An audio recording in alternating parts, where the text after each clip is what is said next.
Off topic. Could we put together a top 10 list of vegans who have ruined their lives through YouTube? Right? Like people for whom YouTube or YouTube fame or even YouTube success has been or brought about their ruination.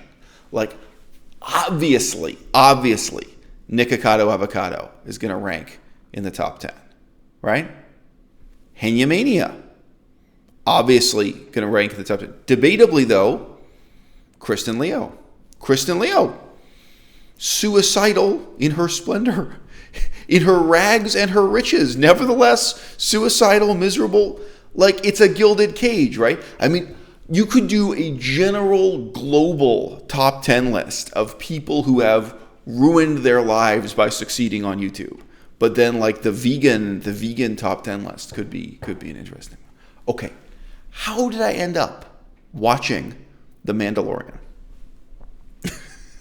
I was drawn into this step by step through a series of false assumptions. I think the first time I Googled how much does it cost to get 1 month out of Disney Plus was just because of this kind of ethical question of people asking for support on Patreon, vegans especially, but YouTubers in general asking you to donate support. It's like, hey, look, guys, if you can buy the entire history of Disney intellectual property for $8.99 a month, what sense does it make to be donating $10 and $20 to a YouTuber? And a lot of these YouTubers upload one video a week or less, right? Like, how do you square this in your mind? And then since then, it nagged at the back of my mind. Could it be that the Disney Corporation is translating and subtitling its schlock movies into Chinese? And I Googled around and I saw people commenting on Reddit or commenting on Twitter. I couldn't find any firm information on this, but it seemed to me I should be able to study Chinese, educate myself in Chinese, improve my Chinese by watching these terrible films made or owned by the Disney Corporation with Chinese subtitles, Chinese dubbing. Now, in the case of The Mandalorian in particular, I knew the format, I knew the aesthetic, I knew the pastiche even, because it is in some ways a pastiche of Wild West and samurai movie elements. I knew that this is going to be a sweeping drama populated by men of principle, men of much violence and few words, that there were going to be terse, profound statements in overwrought yet emotionless English.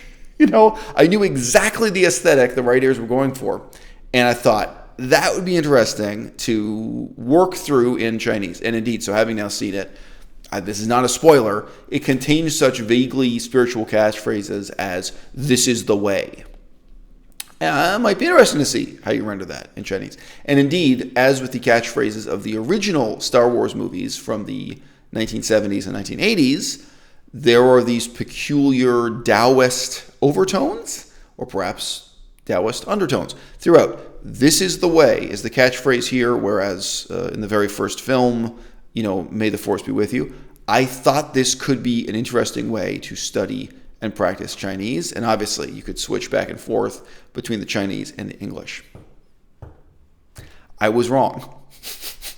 A gamble of $8.99. I'm very glad I didn't sign up for 1 year of service. So far, I have not found a single thing within Disney Plus that offers Chinese subtitles and dubbing.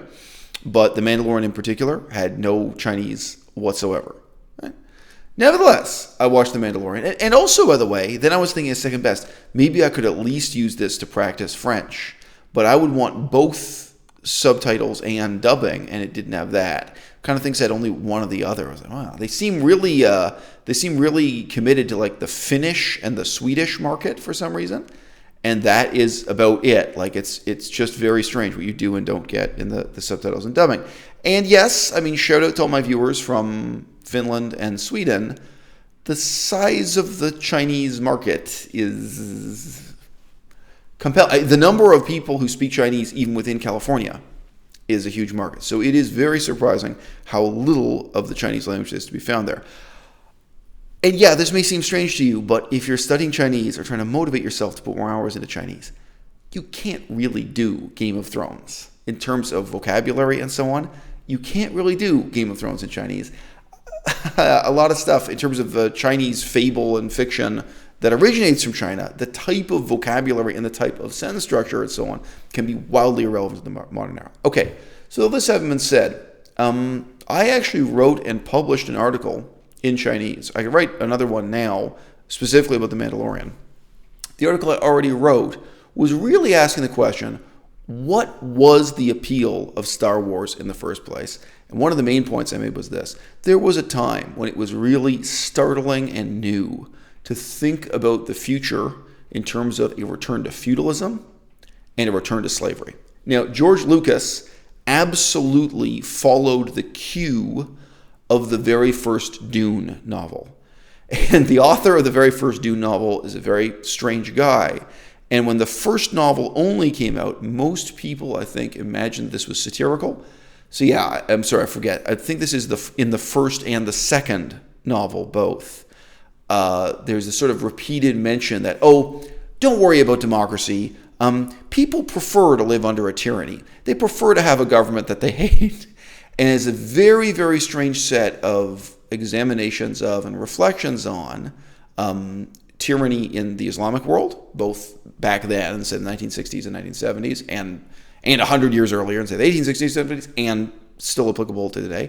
But also, part of what Dune was responding to was the then still unfolding history of the British Empire. I mean, put it this way, in the 1960s, there were a lot of people alive who had really been part of the British Empire in their youth, who'd been part of the unapologetic period of overt British imperialism.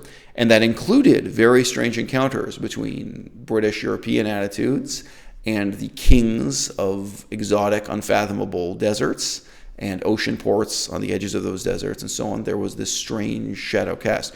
Now, the author of Dune, however, was not British. He was a white American, and he was also fascinated by desert ecology. There are a few other elements that came together there.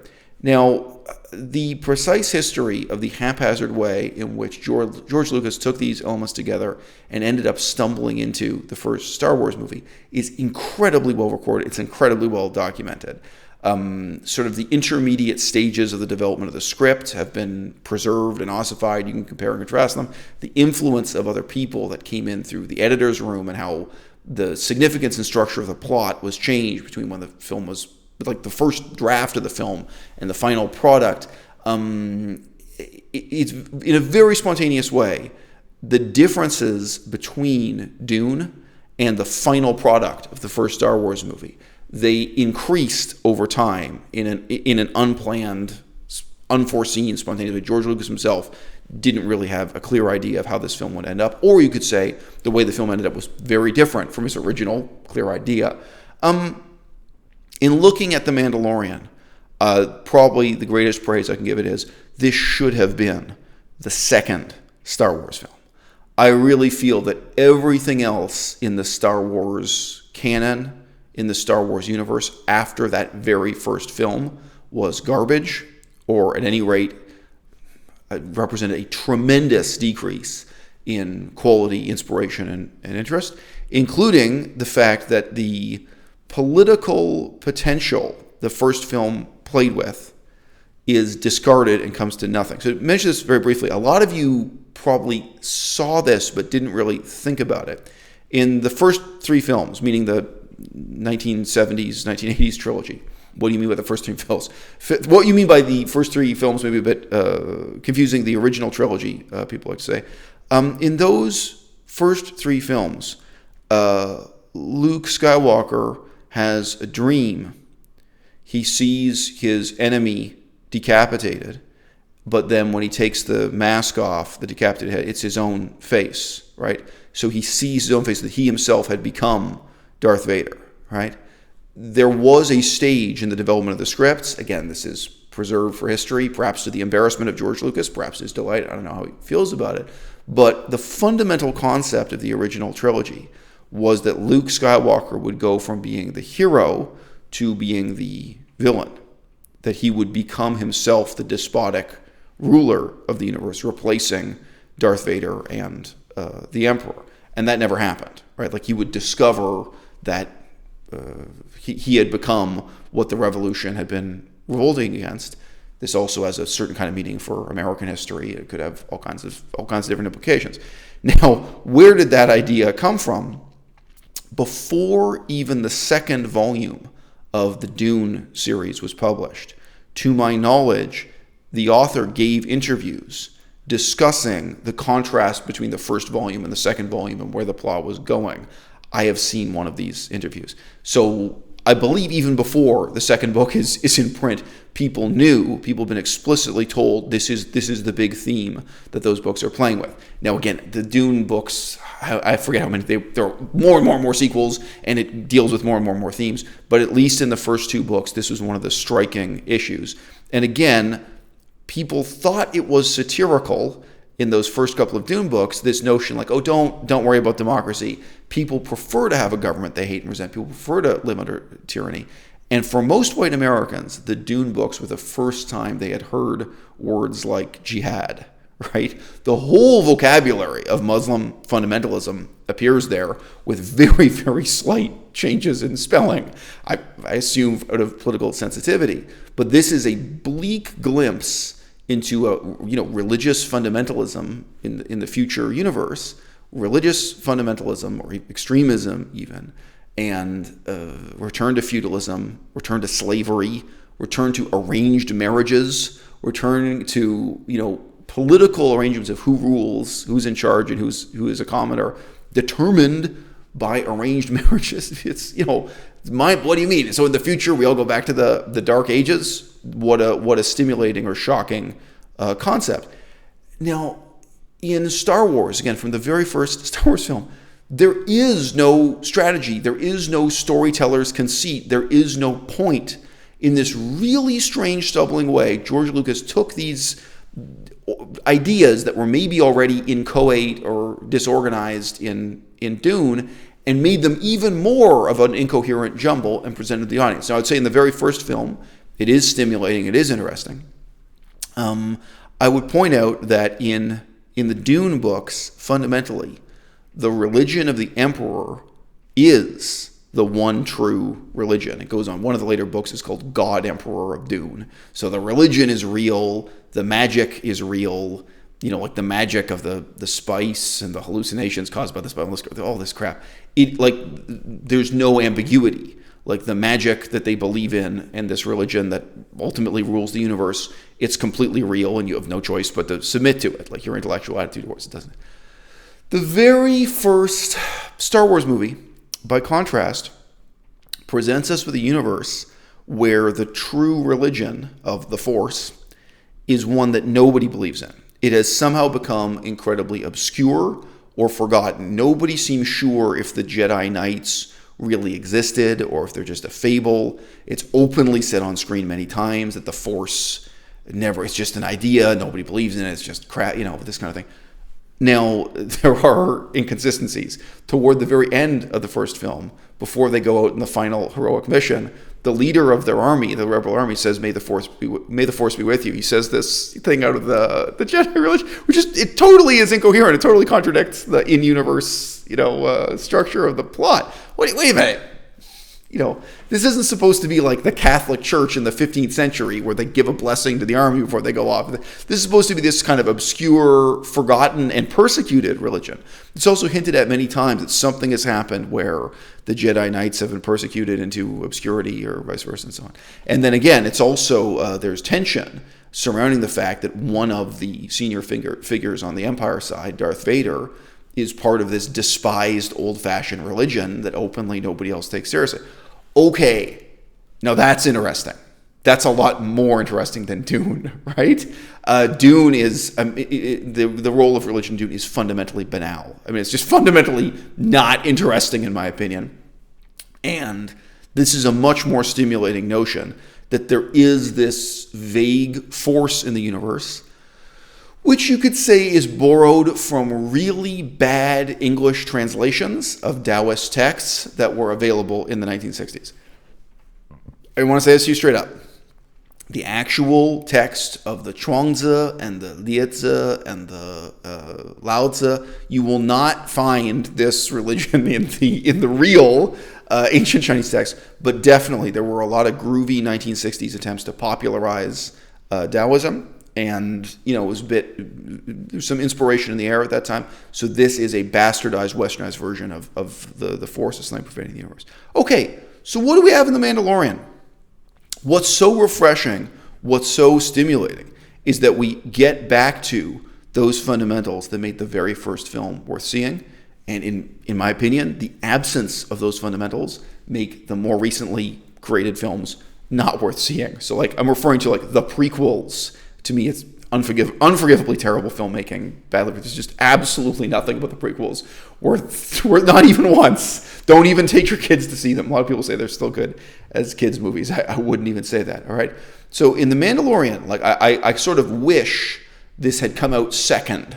You had just the very first Star Wars movie, and then nothing, and then we have The Mandalorian. And what's interesting is, in some ways, it is engaging in what, in the parlance of our time, what's called fan service. It is making copious, needless references back to the canonical lore of the first several films. Beggar's Canyon is mentioned for no reason. There are all these different places, Mos Eisley. There are all these watchwords and allusions and stuff. I'm cursed with a good memory. Really, it's not that I'm a Star Wars fan, but while I was watching it, I was remembering all these ridiculous place names and made up alien catchphrases. What do you want to say? The jargon of the earlier films is still loaded in there. There are these kinds of references to precise technology and so on. But in season 1, they have discarded entirely, the Jedi religion, the Jedi worldview, and they've started again with this other religion, the religion of the Mandalorians. And it's fundamentally interesting in the same way. In this case, you have to say the Mandalorians are in the position of being not just a despised minority, but a persecuted minority living in hiding. So some of you might compare this to the status of Jews being persecuted by Christians in the 20th century. You could also think about Catholics under Protestant majority countries in Renaissance Europe, or Protestants under Catholic majority countries in Renaissance Europe. I mean, it's like many scenarios historically of one religion being persecuted to the brink of non-existence by the other. Their temple they meet in secret and so on. The origin of this idea of Mandalore and the Mandalorians, very briefly, has come about, again, to use my favorite image, like a can of tomato soup rolling down a staircase, through a series of unplanned and spontaneous adaptations. It actually begins with the Star Wars holiday special. And in a world full of absolutely terrible Star Wars movies, that always tops the top 10 list as the absolute worst thing ever created with a Star Wars name or logo on it. But in that, there was a short animated film about a character they came up with called Boba Fett. Attempt after attempt was made to make Boba Fett and his storyline into something interesting, and certainly something that would sell toys or sell Happy Meals, something that could be commercialized. And I believe the most important transformations took place in the cartoon series, the Clone Wars cartoon series, and then to some extent also in the comic books. I don't think in this case it was in the novels, maybe also, where eventually what they came up with was a way to redeem the design of this character by saying, okay, Boba Fett himself was not a Mandalorian, but he must have killed a Mandalorian and stolen a Mandalorian's armor, and this armor has a special significance for this religious order called the Mandalorians, and then they could go from there and start inventing this new mythos surrounding this new religion. Okay? So, we have been returned to the sort of fundamental assumptions that made the very first film interesting and worth watching in the first place. Before we watched the first episode, I said to my girlfriend, because at this time I was only interested in this as a way of studying Chinese or practicing Chinese, I said to her, look, no matter how good this is, no matter how much other people may praise it, fundamentally, this is space pirates. This is going to be a crappy laser gun action movie. There's not going to be a lot here to appreciate. By that standard, I can say, hey, it's better than, it's more interesting than Space Pirates. And clearly, we have foreshadowed that in the second season, we're going to get some kind of meaningful contrast between the worldview of the Mandalorians, who have been established as the sort of anti-Jedi, as the opposite of the diametrically opposed faction. Their religion is in some sense profoundly the opposite of the worldview of the Jedi, and the Jedi themselves. And the character who's been most exploited commercially, the Baby Yoda character, is some kind of naturally gifted Jedi character who will draw these two worldviews together. Okay, I'm interested. All right. The bad news is there is quite a lot of bad writing and quite a lot of bad acting if you are going through this scene by scene. Does it matter? Yes, especially given that these are sort of veteran producers, veteran showrunners, veteran directors. Given the vintage of the talent, it was shocking to me that I think every actor under the age of 30 was just abominably awful.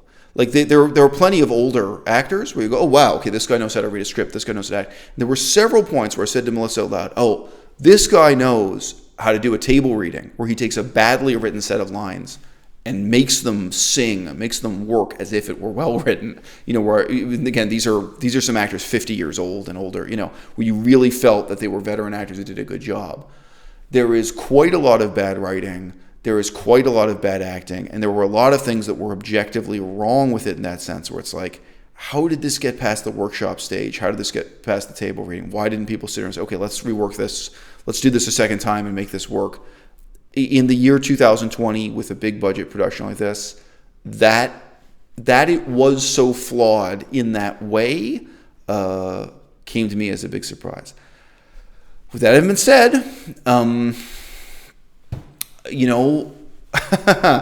what are the all-time best Batman movies? You're comparing any given Batman movie to the reality of what other Batman movies are. It's okay, you come up with the top two. The very best Batman movie may still objectively be a bad movie, but it's just better than all the other Batman movies.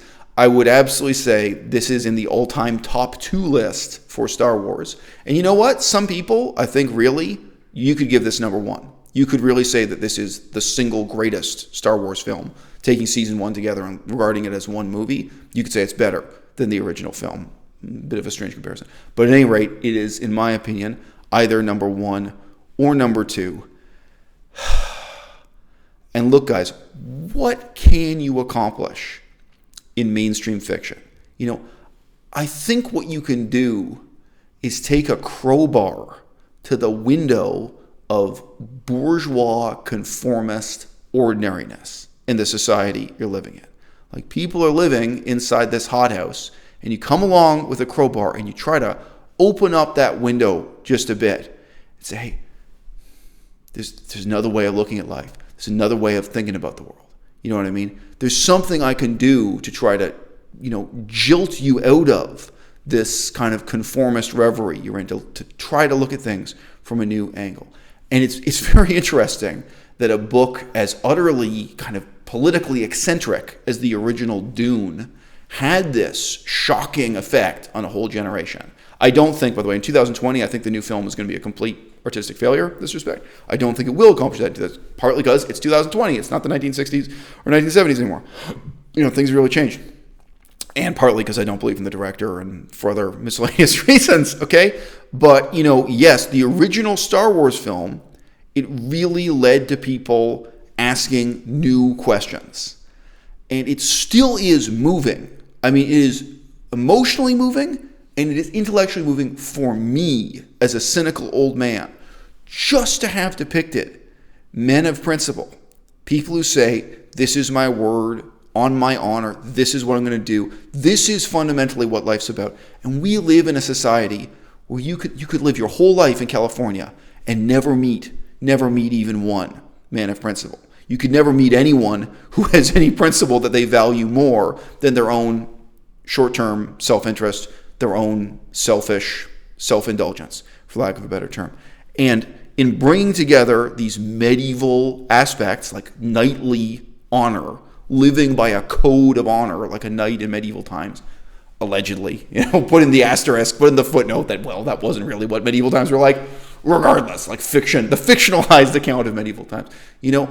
Presenting that in a futuristic setting and raising those questions for how we live our lives today. What is worth fighting for? What is worth dying for? What is freedom? What is slavery? What is empire? What is a republic? What is a democracy? What is freedom? It's all there. And that, in short, is what makes The Mandalorian worth watching.